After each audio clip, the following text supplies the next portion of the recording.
조희대 판결의 일관성을 지켜야 사법부 독립과 국민 신뢰 회복 가능. 조희대 대법원장 인터뷰. 법관의 자격과 역할.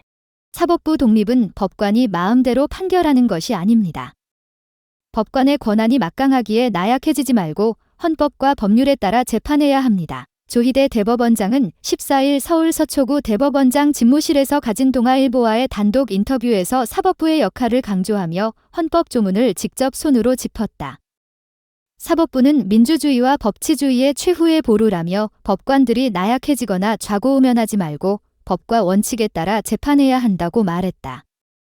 임기 만료를 앞둔 대법관 3명의 후임에 대한 임명 제청 원칙에 대해서는 실력이 인권 보호의 가장 첫 번째 수단지라고 단언했다. 법관을 꿈꾸는 이들에게는 서민들의 삶을 직접 많이 경험해보라고 조언했다.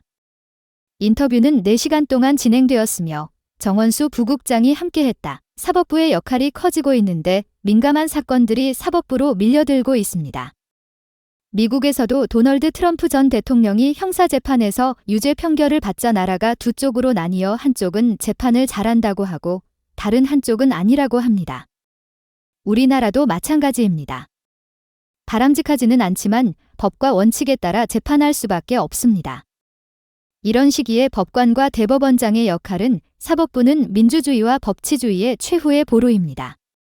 대법원장이 사법부의 독립을 앞장서서 지킬 것이며 법관들은 자부심을 갖고 재판해야 합니다. 법관이 나약해지지 말고 좌고우면해서는 안 됩니다. 사법부가 국민의 신뢰를 얻는 방법은 사법부 독립이라고 해서 개별 법관이 마음대로 해도 된다는 것이 아닙니다.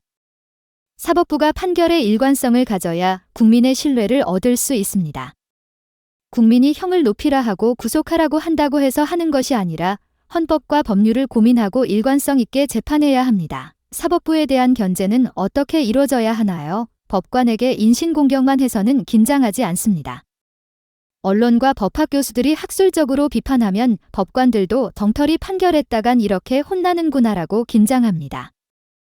법관이 헌법과 법률이라는 항로를 이탈하면 국민들 보기에 귀에 걸면 귀걸이, 코에 걸면 코걸이처럼 보일 것입니다. 사법농단 의혹 1심 재판에서 모두 무죄가 선고됐는데 국민들께 송구하고 그런 일이 생겼다는 것 자체가 안타깝습니다. 현재 재판이 진행 중이라 말씀드리기 어렵지만 앞으로 시스템을 고쳐 나가겠습니다. 8월 퇴임하는 대법관 3명의 후임을 제청하는 기준은 실력이 최우선입니다.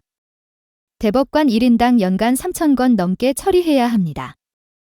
인권 보호와 다양한 시각을 봐야 하지만 실력이 첫 번째입니다. 앞으로 대법원 판결이 이념적으로 치우치지 않을 것을 기대해도 되나요? 대법원장의 투표권은 13분의 1밖에 안 됩니다.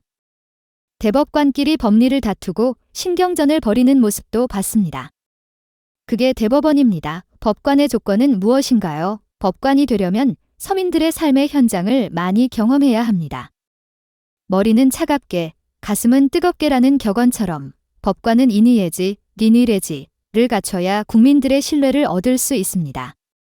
타인을 돕고자 하는 마음인딘 정의감과 부끄러움을 뜻하는 예, 지적 겸손으로서의 이, 법관으로서의 실력인 지가 그것입니다. 이런 태도를 가진 법관들을 우대하기 위해 항상 노력하고 있습니다.